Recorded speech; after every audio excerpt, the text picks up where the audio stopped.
Everyone, tomorrow is Lakers Media Day, and Russell Westbrook is still on the team. And Adrian Wojnarowski decided to give us a tweet about Russell Westbrook and the team with the Lakers. He says, there are no assurances that Russell Westbrook will be a starter for these Los Angeles Lakers, nor assurance that he will remain this season. Nevertheless, he promises this: I'm all in on whatever it takes for this team to win. Story on ESPN. So, Woj says that Russell Westbrook is all in and is willing to do whatever it takes to win, which is different than what he was saying last year, right? He was saying, he doesn't care about championships, things like that. He's just playing the game of basketball. We heard all that. Different type of tune. Now, I even said this in a live stream I did earlier today, that we got to support Russ. We got to give him a fair chance. We got to give him a fair shake. I know people don't want him on this team. I know people don't like him, but he has been showing at least the idea of him trying to be better. And in many ways, he has to. He's in a contract year. The narrative around him is just not good.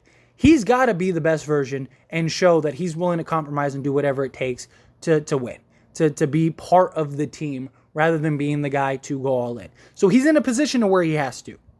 Not only that, we have guys like Dennis Schroeder who will take his spot in a heartbeat if he does it. So now he's got pressure to deliver and perform and buy into the team system. And the other thing is he has shown the willingness with showing up to all the pressers, right? He's been to all of them. He's been inseparable with Darvin Ham. Him and Darvin Ham seem like they're attached at the hip. And Darvin Ham seems to have Russell Westbrook really bought in. He's been very honest and open with Russell Westbrook. Darvin Ham has relayed the conversations that him and Westbrook has had and has said that Russell Westbrook is willing to give in and do whatever it takes to be the best for this team. If Darvin Ham could get Russell Westbrook to buy in and Russell Westbrook could just be effective, this is a legit big three. It is. There's no way that it's not. If Russell Westbrook could be a 15-5-5 guy, minimum, effectively, cut back on turnovers, give me like 3 to 4 a game, rather than 6 to 8 at times. And it's just the type of turnovers too, because LeBron turned the ball over a lot too last year. They weren't too far off on game averages as far as turnovers go, but the difference was that Russ had a lot of in-game turnovers where LeBron has a lot of dead ball turnovers where he ends up throwing the ball out of bounds or something like that, where Russ is in the flow and then boom, you're off to the races, easy bucket. This team is going to be very fast. They're probably going to lead the league in pace again like last year. Imagine what this team could do with this year. Darvin Ham has to get Russ to be effective. Russ has to buy in. And all signs point to Russ's willingness to do so. He has shown up and has shown, I am willing to compromise and do whatever it takes. Now, showing that and actually doing it on the basketball court, of course, are two different things. But if these three can figure it out, I really think this team could be something. I really do. Because we would have a legit big three with a bunch of very solid role guys. This team could be very scary. We had 22 games of sample size. They were 11-10 in those games. And that's not enough to really figure stuff out.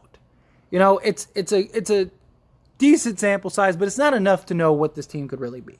It was early on when you're going through all the turmoil, all the struggles, all the, trying to figure things out. Beyond that, the constant lineup changes, Frank Vogel not really running any sets, any schemes.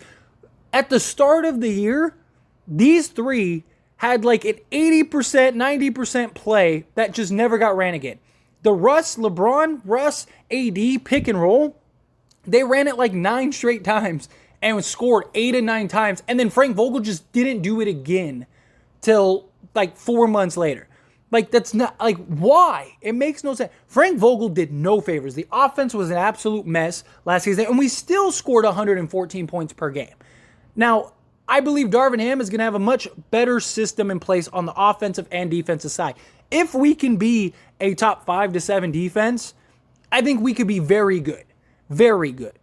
But everything's going to rest on these three guys, especially LeBron James and Anthony Davis. Especially them. We go as far as those two carry us.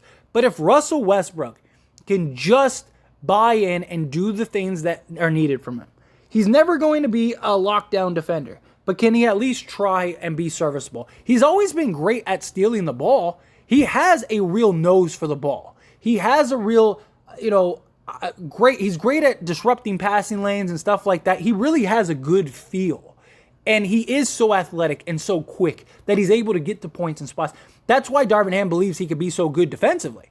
It's just he's never really tried and put the energy and the effort into it. If he does, if he sets the screens, if he cuts, look at how the Houston Rockets were able to get Russ and Harden to work. It was a lot of cuts, it was a lot of slashing, and Russ was able to get to the rim. James Harden, you could do the same thing.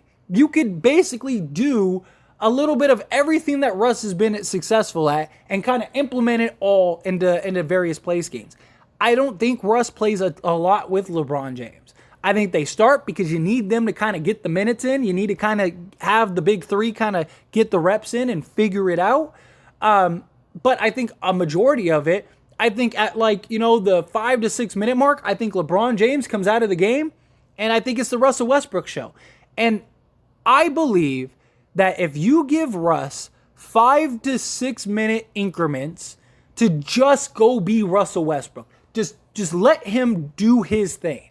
And then the other time, it's just, he has to play into this system.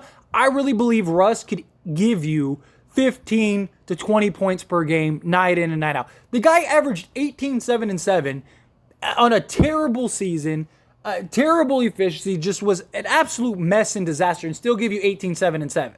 So if you could put him in a position to be effective, I really believe he could probably do the same thing, just more efficiently. And I think the way you do that is you let him be Russ. All year last year, all we heard over and over and over again was we need Russ just to be Russ. We need Russ to just be Russ. But you never let him. The one time Russell Westbrook got to be Russell Westbrook was when LeBron James and Anthony Davis didn't play. He had 3 turnovers that game, had put up 30, 14, and 15, and almost single-handedly won that game. That Russell Westbrook is still there. But you have to put him, you know what his strengths are, you know what his weaknesses are. You went and got Russ for a very specific reason, and you did none of that last year. How many times did we see Russell Westbrook, LeBron James, and Rajon Rondo? Or THT, LeBron and Westbrook? Or, why are you running Westbrook with a bunch of guys that can't shoot the ball at all? It makes no sense. This year, at least we have guys that you can put around him. They all kind of shoot just at least league average. Okay, great. Russ can get to the rim. The 4-out, 1-in offense is gonna tremendously help Russ because one, you can allow him to get ahead of steam, get to the basket, floor spread. He can make the read, make the play. You can put him in that dunker spot and kind of run the offense through him, allow him to make the play. Or if he's got the guy one-on-one, just blow by him, get to the basket, easy layup. He's got to make his layups. He has to. Or you put him in the corner, in that spot that he shoots 55% from, and you let him kind of just only shoot from that spot. I really think you can do it. If Russ is coming in and is fitting within the scheme, and then you give him 10 to 15 minutes a game to just go be Russ, let the dog off the leash and let him run wild, I really think he could make a huge impact on this team. I really do. But we got to give Russ a chance. We got to give Russ a real opportunity. I know people hate it and people feel like we gave him an opportunity and this, that, and the other, but this is a completely different situation. We got an entirely new team that is better suited for Russell Westbrook. We have a new coach with a new culture, a new environment, new offensive schemes, new defensive schemes, new everything. Okay? Allow Russ an opportunity to prove that he can be that guy. And then if he isn't, then hold him accountable. But to just immediately assume that he's going to be trash and that he's not going to buy in or anything like that, his actions so far show otherwise. And I'm willing to give him the chance because what's the alternative? We boo him, we talk shit, this, that, and the other. And if he's terrible, we get to say, oh, see, we were right. But why not instill confidence in him? It's one thing when the visiting crowd is booing you. It's another thing when your home crowd is booing you. It's hard to get the energy to want to show up and give 100% when you have the people that are supposed to be in your corner, the Laker fans, and are supposed to be rooting for the team, and instead they're booing the player. We got to give him a fair shake. And then, like I said, judge him accordingly based on what he does, what his product is on the basketball court. But how can we say he's going to be one way or another when he hasn't even stepped on the basketball court yet? Let him. Let's see how it goes. I think Russ is the starter. I think he's going to be the starter. But I think it's good that you have a guy like Dennis Schroeder, who it's like, oh, Russ, you don't want to set the screen? Oh, Russ, you don't want to play the defense? Okay, well, tell you what. You can come sit over here with me, and Schroeder can go in, and he'll do it. I think that is huge for the Lakers. Having him have that pressure. I think Russ stays on this team the rest of the season. I really don't think they do a midseason trade, because I think either two things happen. I think either the Lakers are good enough to where you don't want to ruin the chemistry and you might as well just see what happens, or the Lakers are bad and it's like, why are you going to give up all your assets to still be bad and maybe push for a play-in or maybe the 6th seed and then lose in the first round or something like that. I think unless, unless the Nets implode and Kyrie Irving all of a sudden becomes available, the Lakers aren't doing a deal. It's just not going to happen. I just don't think that they trade Russell Westbrook. I mean, if the right pieces are there, or it's a good deal, and it's just maybe you don't have to give up assets, and if you don't have to give up picks, and it's just a team that just wants to clear off some guys and kind of go full tank mode, maybe in that case you do. But I just think realistically, you're probably not trading Russell Westbrook, so I don't think that. I think we got Russ this year. I think the team we got now is the team we got. I was very high and hoping that we were going to get a trade. I thought we would. I really did. I really thought we would. And I think the Lakers really believed they would too. But unfortunately, we didn't. And now we're here. And now we got to just figure it out. Now we got to just hope that this Laker team can figure it out.